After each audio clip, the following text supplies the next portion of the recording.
What I'm telling you today is that we have installed Node.js to make our application, which will run on my desktop, which will not require any browser, which will not require any web environment, so to speak, which will not require. But here, if you see the slide right now, the slide that we see right now, the slide is actually showing that we will set up the browsers. And you know why we'll set up the browsers? Because most of the times, or basically, JavaScript is meant to be run on our web browsers. Make sense, everyone? So today, to start with, what I'm doing, I'll first of all show you how do we run JavaScript in our. I told you two ways. Sorry, now I remember. I told you first way of REPL. Do you guys remember that? REPL. I can go to browser and go to the console of the browser, and I can directly run the JavaScript. Do you guys remember that one? That was the first way, or the second way. Now listen, I'll just do that one again. First of all, let's open up the browser and let's go back to the browser. Oh my God.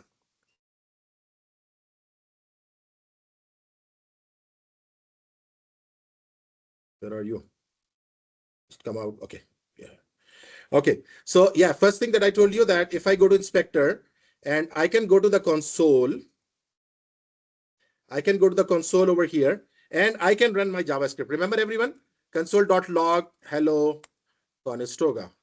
So our file is very much running over here. Make sense, everyone? This is called browser REPL, read, evaluate, process, loop. Browser REPL. Make sense? But it's very vague way of running JavaScript. You know, it's not something organized code. So I want to run my organized script over here. Is that making sense to everyone? How would I do that? Now listen.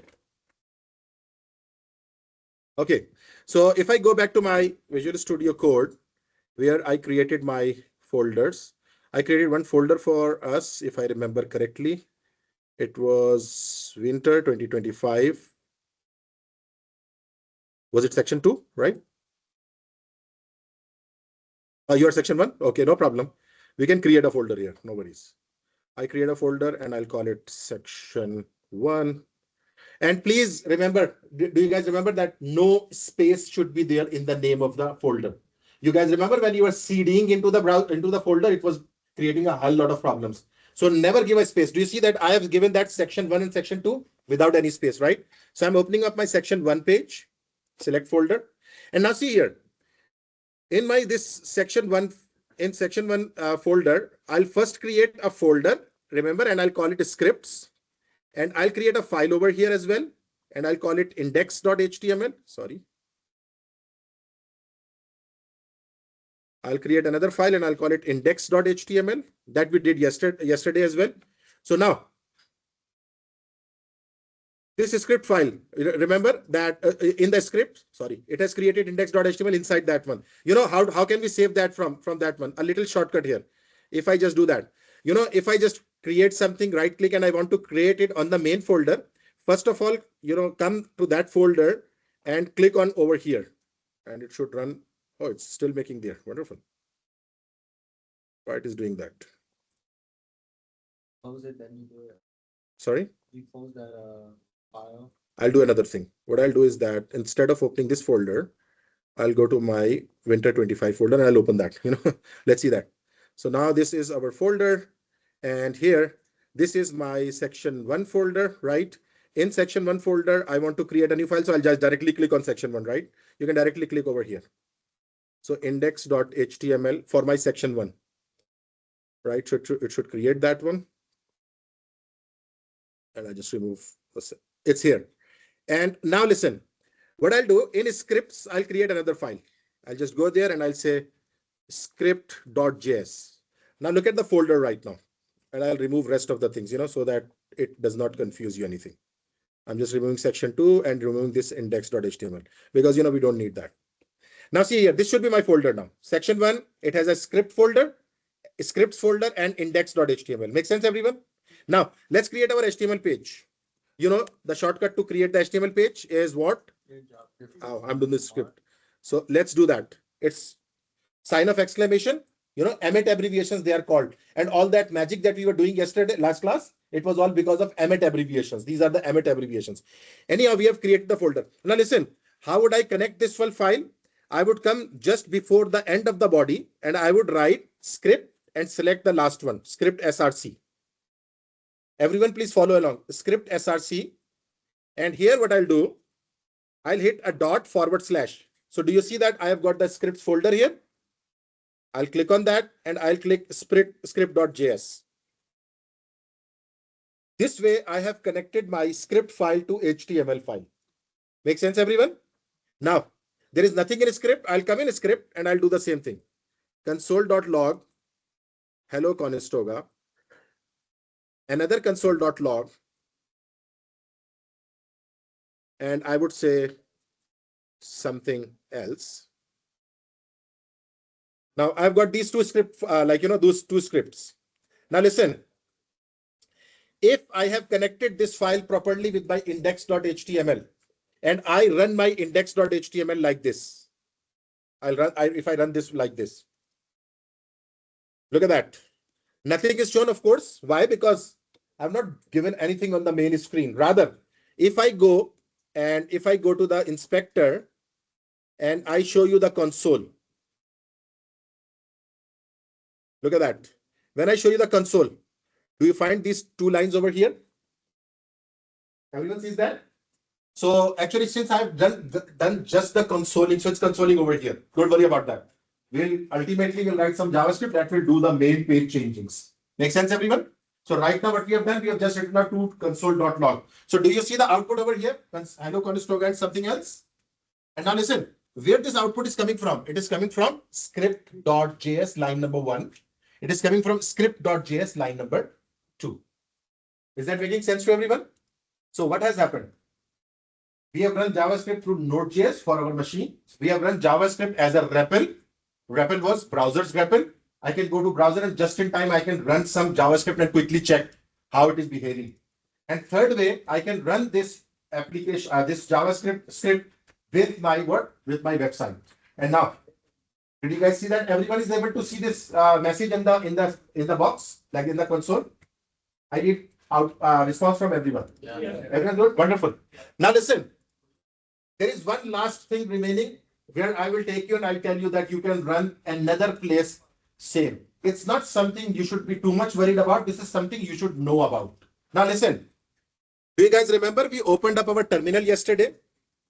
I'll open my terminal here. Open a new terminal. And this terminal will open. And do you guys remember if I want to run this script.js, I will have to go into this folder. So where is this folder? It is in section 1, right? And CD scripts. Remember everyone? So now inside there, I have this file. So I can say node script.js that we did yesterday as well. You see that? My file is running because I want to tell you something very interesting. Is that good with everyone? We can run the file by using this Node.js. And again, right now, remember, right now I'm running it as a desktop application, not as a web browser. Make sense, everyone? Now, here comes another point. If you just write Node and hit enter, just write Node and hit enter. Look at that. You guys see we get a new prompt here. Just Node, write Node and hit enter. You know what is this? It's actually now another Node environment where you can work on JavaScript directly. And by the way, it is called the REPL of Node.js. You know what I mean? The read, evaluate, process, and loops. And here, you just write down 2 plus 2. You will see 4, of course. You know, whatever. You write console.log something and you'll get the output. You write var x is equal to 10 and something, you will get the output. Is that okay with everyone? Wonderful. I see that a lot of people are doing that with me now. Okay. So now see here. Let me just show you. So if I say 2 plus 2 again, I would just like to show you 2 plus 2, it's 4. I say console.log and I say hello. And you see that it just prints out that hello. So is it that another place where I can just quickly run and check my JavaScript? Makes sense, everyone? So now, in summary, if I ask you, we have Node.js to run JavaScript, we have browser to run our JavaScript, and we have 2 REPLs to run our JavaScript. Does that make sense to everyone? Two REPLs to run our JavaScript. Now I'm expecting that everyone is able to run JavaScript in their own machines, right? Everyone should be able to run JavaScript. And again, if you want to come out of it, just hit Control D or Command D and you will be out of this prompt. And again, now we are at the very beginning. And if I say node script.js, I'm not running REPL, rather I want to run a file, which is there in the folder. Everyone is good? Should we move forward? Now let's move forward. So browsers, look at that. Any modern browser, for example, Chrome, Firefox, Edge, Safari can display your websites, recommended Chrome or Firefox, but it's up to you. Ensure your browser is updated with the latest version of optimal performance and compatibility. We use dev tools to debug JavaScript, F12 shortcut to the Chrome. So again, remember, that's the same thing, the inspector tool where we go and we edit them. Okay, so see here, the same thing that we have done, editor setup. It will, first of all, it is asking us to install Prettier and Live Server. We have done that already. So let's skip that one out. Adding JavaScript to the web pages. And remember, now we'll talk about a little bit about this one. Because you guys remember that CSS, cascading style sheet, was also 3 ways were there that you could use to use your CSS. Remember? Inline, and then internal and external. What was inline? Inline was that you used to write the script style when the tag was starting. Remember everyone? H1 style is equal to. But that is not recommended, by the way. Do you guys know why it is not recommended? It means that you have to just go and virtually edit every line to give the styling. Then there was another way. And what was the other way? That was internal. And what was internal? Go to the head and write the style over there by using style element. Style element. In the same way, if you come here, look at that. If you look at that, if we write script, src script, can we go from here? This one is internal. Again, in the head or in the body, you just write script and end script and write your JavaScript. You can write that one as well. Make sense? It will be called as internal JavaScript. And then when you create a new file that we have done right now, script.js, and you connect it like this, you are saying that you are using external JavaScript. Make sense? And then third, last but not least, button on click is equal to do something. Do you know what is that? Do something is a function that I want to run when someone clicks on this button of click me. Does that make sense to everyone? So if we are applying JavaScript within the element, that it will be called as what? The inline. It's exactly the same as CSS. Remember everyone? Here defining JavaScript. So I'm calling this function. This function will be where I might have defined in a script or maybe in my file. Wherever I can define this function and I can call that JavaScript over here. Make sense? Now, quickly, internal JavaScript, write JS code inside the HTML. External JavaScript, write JS code in its own file, .js. Inline JavaScript, not recommended, but usually what we do, and sometimes it's not recommended, but sometimes you need to use that. Sometimes in a button, you want to allocate that over there. But mostly we use or we do DOM programming to do that one. That's why it says not recommended, right? We do DOM programming and we'll talk about it. Avoid inline handlers, use internal, external JS instead. Separates behavior from content, more maintainable, scales better, multiple handles possible. So remember, this one is not very much prescribed or recommended.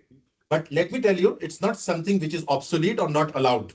You are allowed to do that, but recommendation is that you try to keep your code very simple in a way that you don't want to include JavaScript. And in the same way, remember, CSS is not allowed to use, recommended to be used as an inline, because that really destroys a lots of things. So everyone understand that one? So we have got this one. Now let's move to the next. Connect JS with JavaScript tag, use at bottom of body to avoid blocking the HTML parsing. This makes the browser execute JavaScript after presenting the HTML to the user. Simplest approach. You see that I have intentionally put that before the body. How many of you understand why we are putting it over here? Why not in the head? Can anyone explain that? It's the reason is written over here. Can anyone explain that in a simplest language? Why do we place script just before the body? Why not in the head? Because you remember, style sheet we always took in the head mostly. Style we used to define there. Even we could define in the body as well, but we always did that in the head. Yeah, what's the reason? Someone raising hand. Yeah. So if you put the JavaScript at the bottom, it will display the HTML first and then worry about the function. Wonderful. Now let me tell you something very interesting. You have made a web page. When the web page appears, there is a button. User clicks on button. User clicks on that button and a function is executed. Right? Now what happens? To write that one, you have multiple ways. You could always write the inline JavaScript, but it's not recommended. So I might have defined all the functionality in my script. Now, what happens? Remember your head, the head element, it always interprets first, whether you place it over here or you place it after the body. Are you guys making sense of it? Head is always execute first. You know what is happening? Sometimes if you have put all the script in the head, what happens? Head executes and it is saying, I'm looking for a button. Is this button over there right now? No, HTML is not ready right now. Are you guys getting that? Because body is interpreted in the last. For example, I want to change the content of this P and this P is not there. Do you know what will happen? I'm saying go to P and change this content. So it will say I don't find P. Why? Because the head has executed, but the body has not. Are you guys getting that one? For that very reason, one of the things that we do is that we try to put our script at the bottom. Why? All the HTML is loaded. And now when you say go and change P, it will say, yes, I know there is a P paragraph element. Is that making sense to everyone? Try to remember these nitty-gritty technical details. Sometimes, again, these are all sort of interview type of questions. Interviewer might ask you, why, and is there a way that even if I place it in the head, it still runs after whole body is downloaded? This might be a potential question. You know what is the answer to that? I'm again asking. Interviewer might ask you that, okay, I understand you put your script over here because you want to avoid that situation where P is not there and you are accessing the P. That's why you have placed it. But they might ask you, is there a way that I took this, cut it from here and I put it on the head and still my script waits for all the body to be loaded? What is the answer? Yes or no? Yeah. We can use an attribute. Sorry? We can use an attribute. We can use an attribute. Okay. Anyone else? Now the answer to this question is yes, there is a way. And you know what is that way? Let me tell you. And I'll we'll do that in the code. We actually use a function or use an event. It's we have in the world we have called event. Clicking is an event. Downloading is an event. So these are all events. So actually there is an event called DOM content loaded. We wait for DOM content loaded. So we'll talk about that. But right now, just to remember, yes, that is also possible. So if someone says that there is no solution, you have to always place it over here, they are wrong. It's not like that. When we can have a DOM content loaded type of event that will run and that will, do what? It is just like it will ask all the actions to stop, wait, unless whole body is downloading. Are you guys getting that one? Even though it would be in the head. So make sense? Now let's make it simple. Simple is that yes, why we are placing it over here? Because we don't want our elements to be not too present while we are accessing them. Does that make sense, everyone? This is the idea. Okay, let's move. Okay, so JavaScript comments. You know comments in a language, you would have used that in Python. So JavaScript comments are just like C family comments. They are called C family comments. Double forward slash for a single liner and forward slash status forward slash for a multi-liner comment. But we don't need to worry about. We have got our good friend Visual Studio Code. You know what is the shortcut of making something comment and uncomment? Control forward slash. Control forward slash. That's wonderful. Now see here, those who don't know, they want to test it. Those who don't know, they would definitely like to test it. So in your program, even if it is HTML or JavaScript, whatever, let's go to JavaScript first. And I say this line I don't like. I'll hit control forward slash. Look at that. It goes comment and toggle it. If I say control forward slash again, it will go back to the code. You guys make sense of it? Control forward slash. This is the way to comment something or uncomment something. You know how interesting it is. I can say I have thousands of lines. For example, I go to my HTML and I say I don't like these lines, for example, somehow. And I come here and control forward slash. You see, HTML comments are different, sign of exclamation, dash, dash. Do you see that comments have appeared over here? Now this body is all dead. Is that making sense? It's all dead. So control forward slash is the shortcut. And I hope you guys already knew it, but let's keep that in mind as well. Let's go back to our slides. All right. Now variables, very important part of the language. And we are starting this, we are starting the language now in one way or other. We are just starting that one. Now let's come back over here. Variables, and I'll just make use of this one as well, because we'll be writing our code here. Variables. What are variables? Can someone define variables? Variables. Any definition of a variable?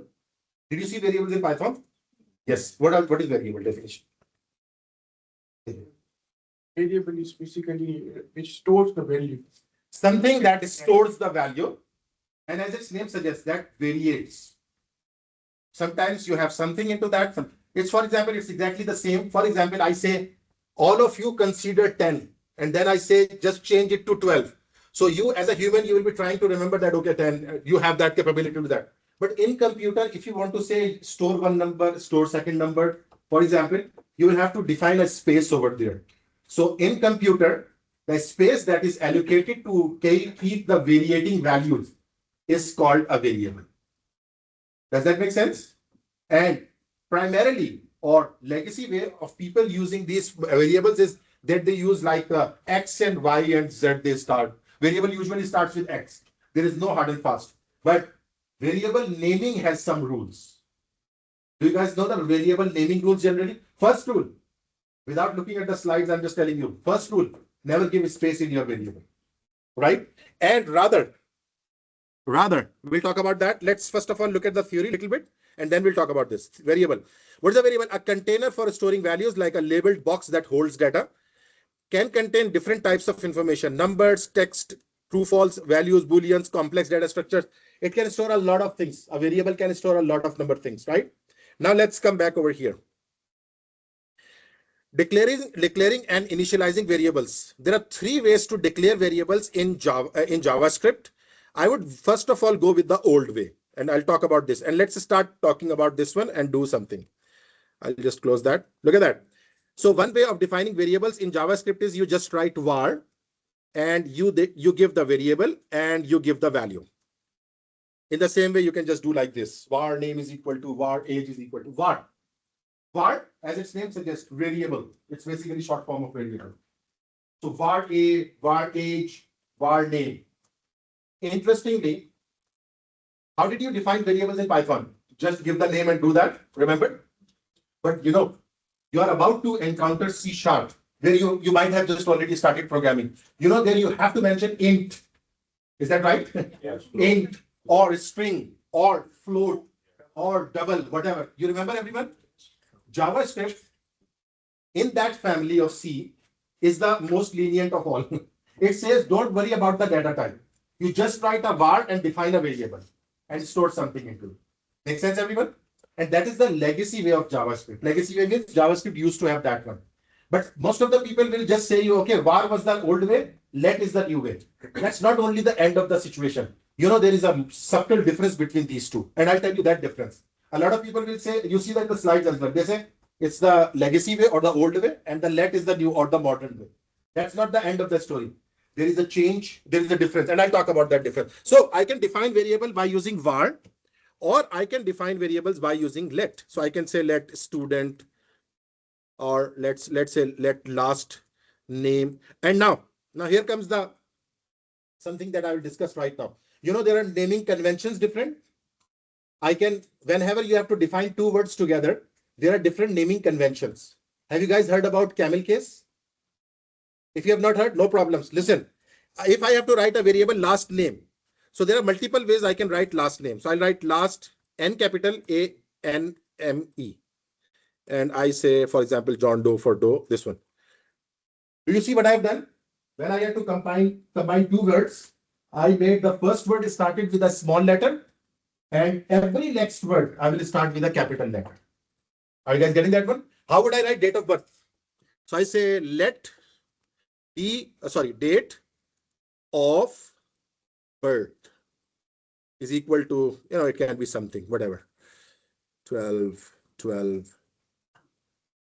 something, whatever, right? So look at that. So date of birth, do you guys see the naming convention? It's called camel case. It goes like this, like the camel. The naming convention, whenever you have to combine, if someone was thinking I could give space, remember, forget about the spaces now.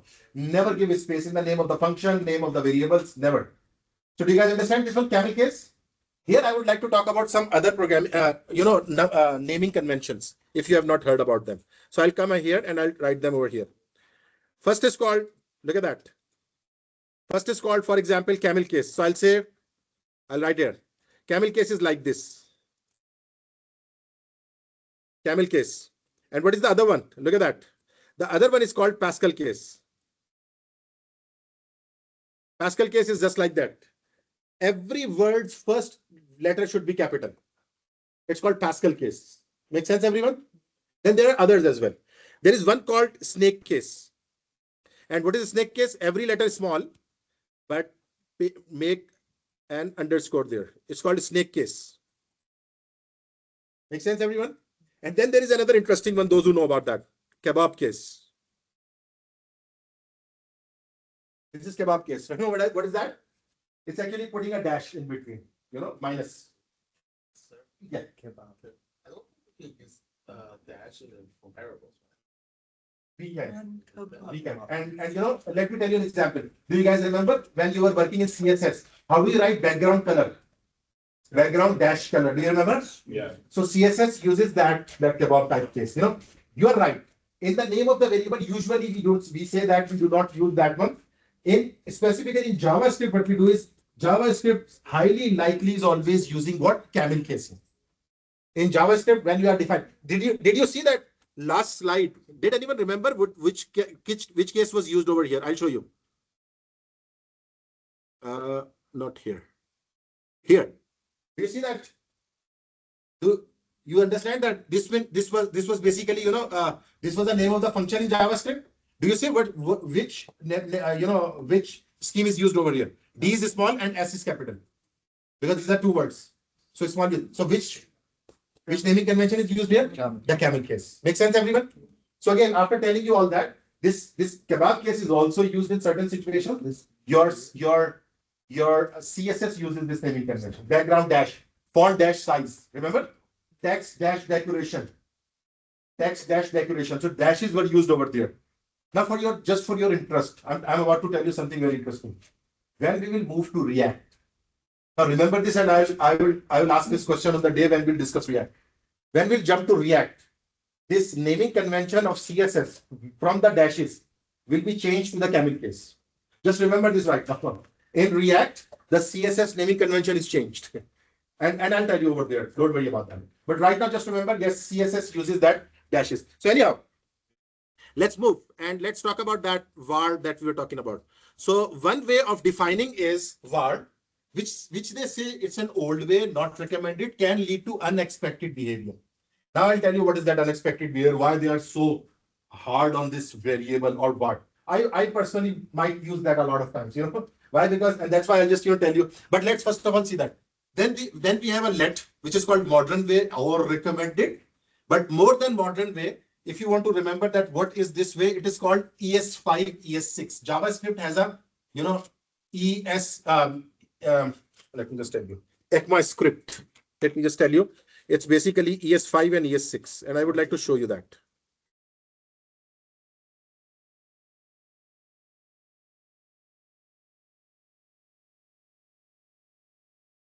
Now look at that, JavaScript versions, and I would like to just talk about. So JavaScript was invented by Brendan in 1995 and became ECMA standard in 1997. And what is this ECMA standard? ECMAScript is the official name of the language. And ECMAScript versions have been abbreviated to ES1, ES2, ES3, ES5, ES6. Since 2016, versions are named by year. ECMAScript 2016, 2017, etc., etc., etc. Whenever someone says something in modern, someone says some modern JavaScript, actually they are talking about after ES5. Make sense, everyone? So if you look at that one as well, just look at that one. But after ES5, ES6, look at that from this one. After 2009, most of the advancements have been happened. So when they say advanced JavaScript, they're talking about ES5 onwards. Make sense, everyone? Now, let's go back there and let's see. So, and then we have a const. Now, I'll tell you that what is the difference between these two, even though they say that, okay, you can use one or, and sometimes in some literature you will find you can use one or the other, don't worry about that. But it's not like that. I'll tell you. There is a scope difference between these two. Scope difference. Do you guys know scope difference? What is the scope of a variable?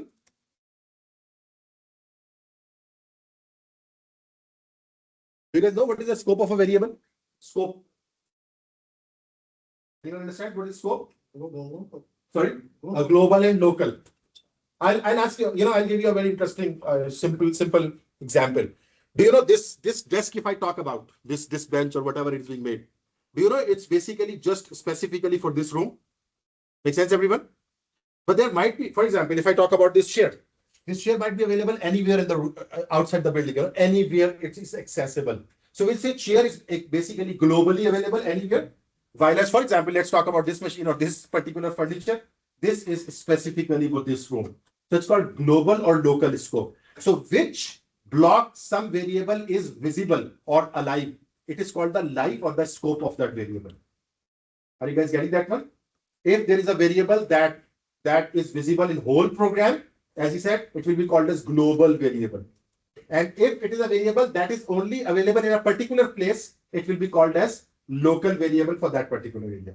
Is that making sense a little bit? Now I'll tell you what is the difference between var and let for that matter. Now see here.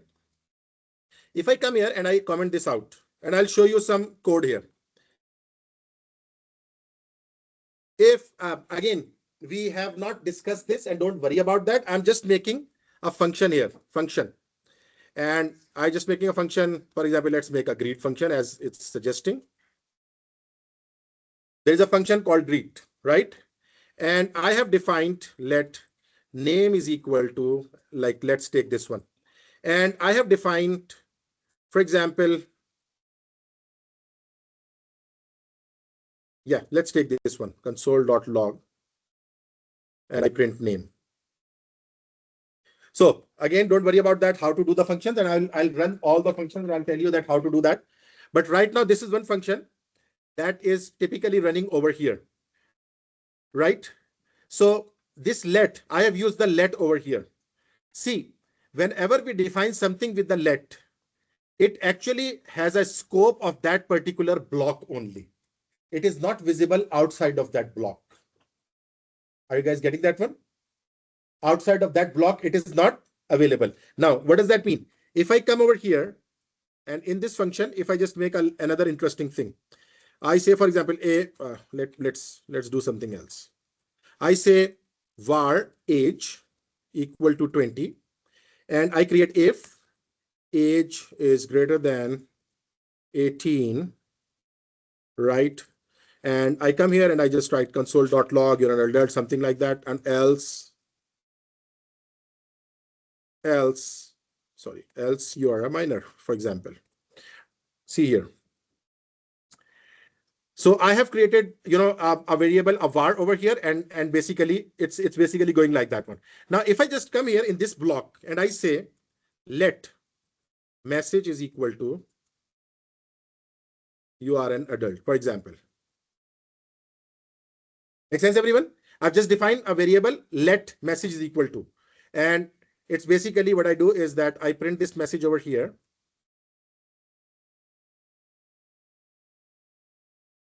I print this message over here. Look at that. And somehow I say, okay, after this all execution, I want this message again.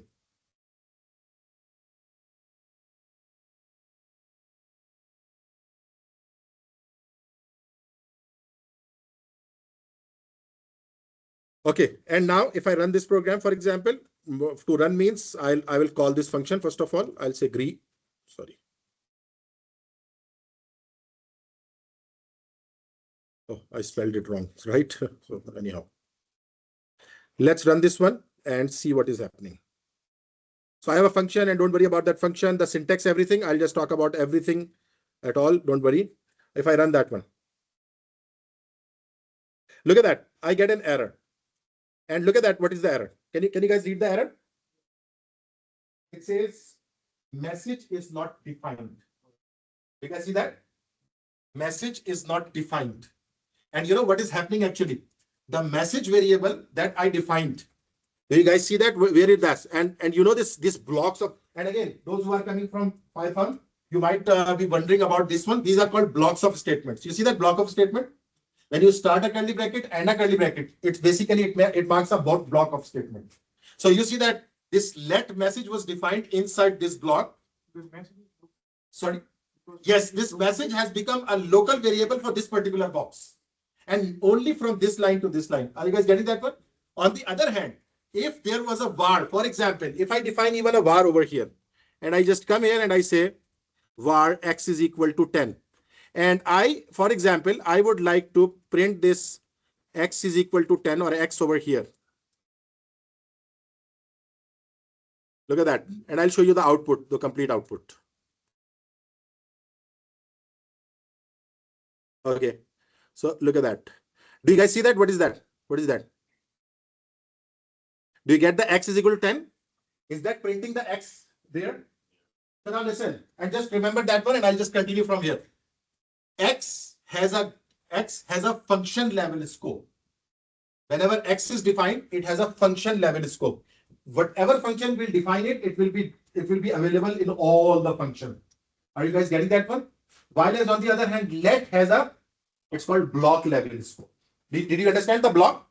Block is curly bracket and end curly bracket.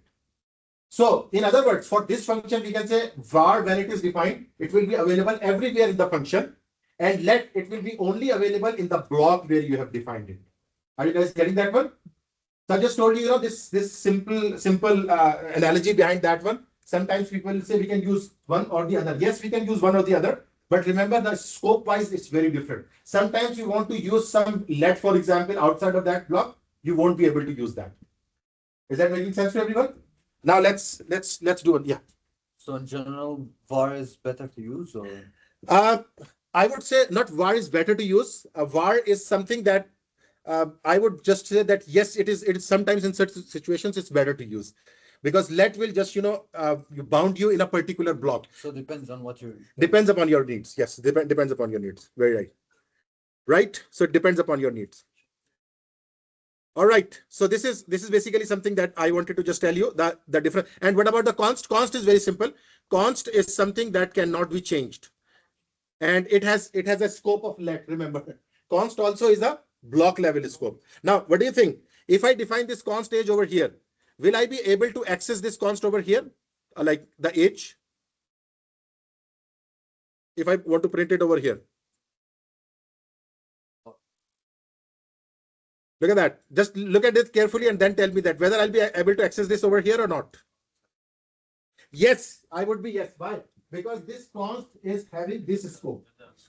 Are you guys getting that one? Its scope is very different from that one. Make sense? So that is actually what that is our const. And const is what? Const cannot be changed.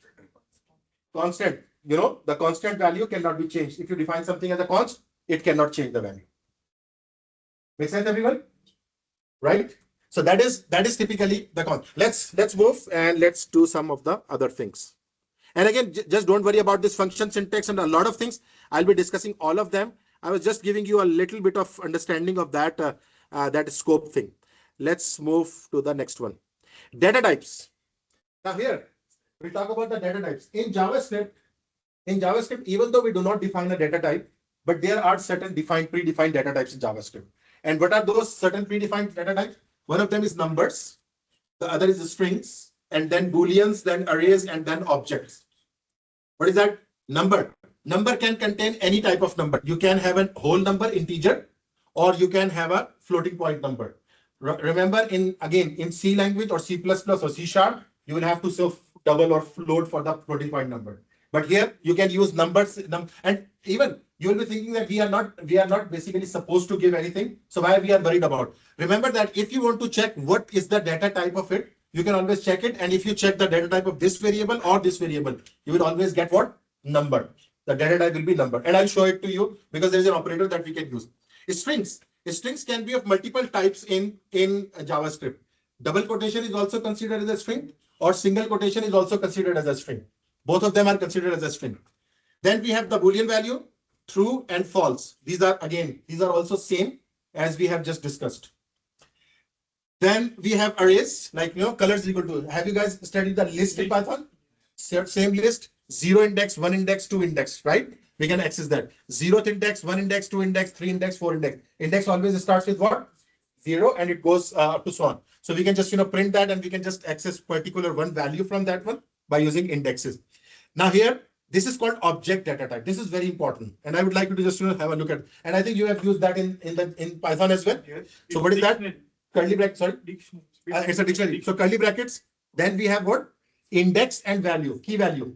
You see that? Name, John, then comma, age, column 30, and is student colon false. So this is called object data type in JavaScript. So it will not like we didn't study that. Oh, you did not discuss that? No problem. I will talk about that one. Don't worry. Now, first of all, if you go back here,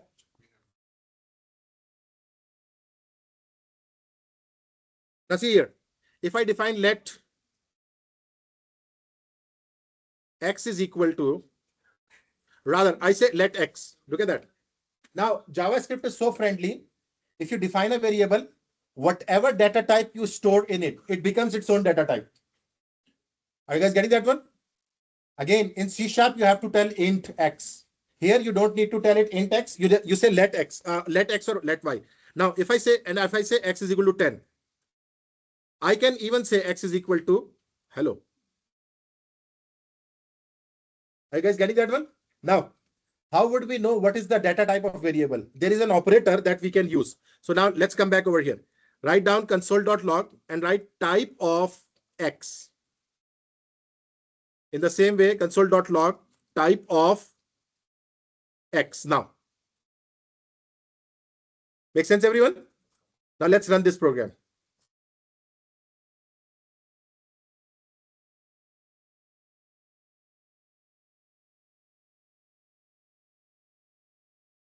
Now, do you guys see something very interesting over here? X, here it is showing that the type of x is what? Number. And for the second time, what it's saying, type of x is equal to what? Are you seeing that this is the same variable getting different types? So type of operator is very interesting in JavaScript. You use type of and you get the type of something. Make sense, everyone? This is very important that you need to know the type of, if you just kind of. And how about if I say over here, you might be wondering about one thing. If I just say here type of x here. Now, any wild guess, what will be my output for the first line now?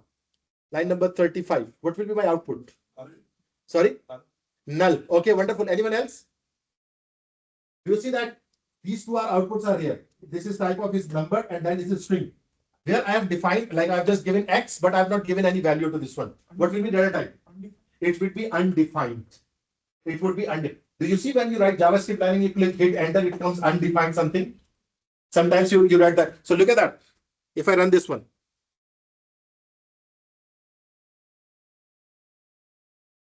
And this undefined is a very important data type. Look at that, undefined. Are you guys getting that one? You just have declared a variable, not given a value. Its data type is always undefined. Make sense? Data type is undefined for a value that has been declared but not given anything. A variable that has been declared but not a value is not given to it. So it will be basically as what? Undefined value. Undefined. Make sense, everyone? Now, I'd like to show you that object data type as well. But first, let me just quickly show you the array data type. Because you have worked on that one, but I'll just quickly give an example. So if I say let ages is equal to, so I want to collect ages, for example, I say 20, 21, 22, 21, whatever, 19, just collect that one. This is basically what an array that we have, or you can have an array of names as well. You can have an array of names as well like this. So now, if you want to print any one of them, so what you'll do? You'll say, for example, names of 3. What is the name of 3? So what will be my output, anyone? Alice. Okay, wonderful.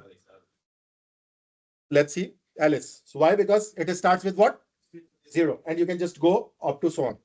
So this is called arrays, and this lists and everything. And I'll talk about that one another detail. But since you don't know the object data type, so I would like to talk about that a little bit. So look at that. If I say let obj is equal to, first of all, use curly brackets over here. And now let's give it a name. Let's give it an age, and not like, for example, right now I just want to keep it simple, and I want to give it an address as well, for example. Look at that. This is called object data type, and this is very important. I would like to little bit talk about this one. What is object data type? It is actually the array, but now the indexes are not 0, 1, 2, 3. Rather, indexes are also defined by us. Do you guys make sense of it? What does that mean? If I want to print, look at that. If I say console.log and I want to print just the age, so I'll say obj.age.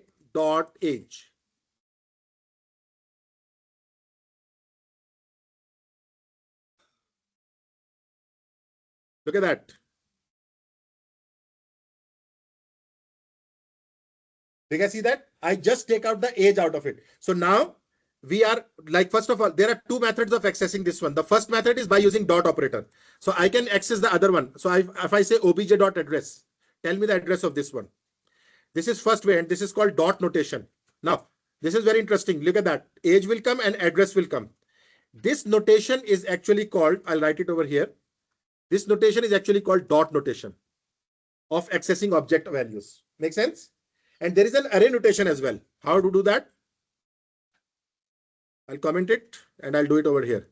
CLG, and I would say OBJ square brackets, and now here I would write the key in the double quotations. So name, and if I want to access age, for example, let's access two things. It is called array-based notation or array-like notation. Look at that. It will give me the name and as well as the age.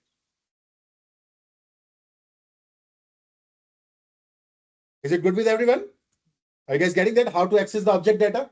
And some student told me that you guys have not done this type of thing in Python, right? No. Not. So again, if someone has a little bit question about it, just right now, maybe try to clear it if you want to make it clear. So these are two notations. This second one is called array notation. And the first one was called what? Dot notation. So I'll write it dot notation. We can access both ways this object. Yes. Change the value of the value, but not the keys. Just like that only. Okay. Yeah, that's a very good question. He says that how can we make a change? First of all, we are just changing the value. Can we change the keys as well? So the answer is yes, we can change the keys as well, but we'll change it later on. Right now, just try to understand that we can read the values, or we can change the values as well. And how to change the keys, I'll talk about that. We can even change the keys. We can remove the keys. We can remove one of the elements from that. We can add some new elements from that one. And another very interesting part of this is, look at that. If I say, as I'm just reading right now using the dot notation, this might be of your interest. This is my object. If I come here and I say console.log, now see, obj dot. So you remember I have three values: address, age, and name. If I say address is equal to, and I say, for example, Waterloo, let's for example, and I hit save. Now, another thing I will tell you, CLG console.log. I just print whole object one together. I want to print the whole object together. Look at that. So first of all, it shows me Waterloo because we have just set up that, and look at that. Name John, age 20, and address is equal to Waterloo. Make sense? Now, in the same way, a very interesting part of this object is that we can do something like this. I say obj dot. Now I have name, address, and age. These three things. I add something by myself. I say obj.email is equal to john@gmail.com, for example. Isn't that interesting? Look at that. If I now print obj, do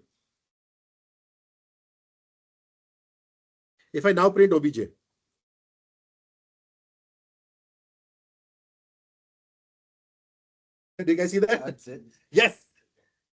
So objects in JavaScript are so flexible. Do you see that? I can automatically add something to it. And you see that email has been added to it. And now the object which comes out, it has the email as well. Is that interesting? And in the same way, as I said, we can delete that, we can remove that, or everything we can do that. But we'll just do that everything when we'll start the object-oriented type of it. Is that clear, everyone? So we can have this object data type. Let's go back and see something else over here. Dynamic typing, as I've talked about, and we have just already done that. JavaScript dynamic type means variables data type is not set in stone and can change during the program's execution. So first of all, it can be number, then it can be string, then it can be a Boolean, right? True or false. You remember true or false? The Boolean. Now let's variable naming rules. That is very important, but I'll just take a quick break over here. And after the break, we come back and we'll discuss about that one. So is that good right now? Do you understand everything, the object data type and how we are just handling it? Wonderful. Thank you.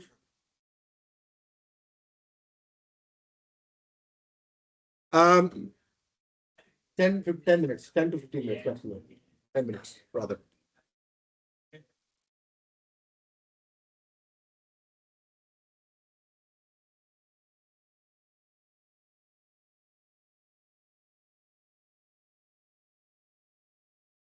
Can you, I'll check after the class, towards the end, I'll check that.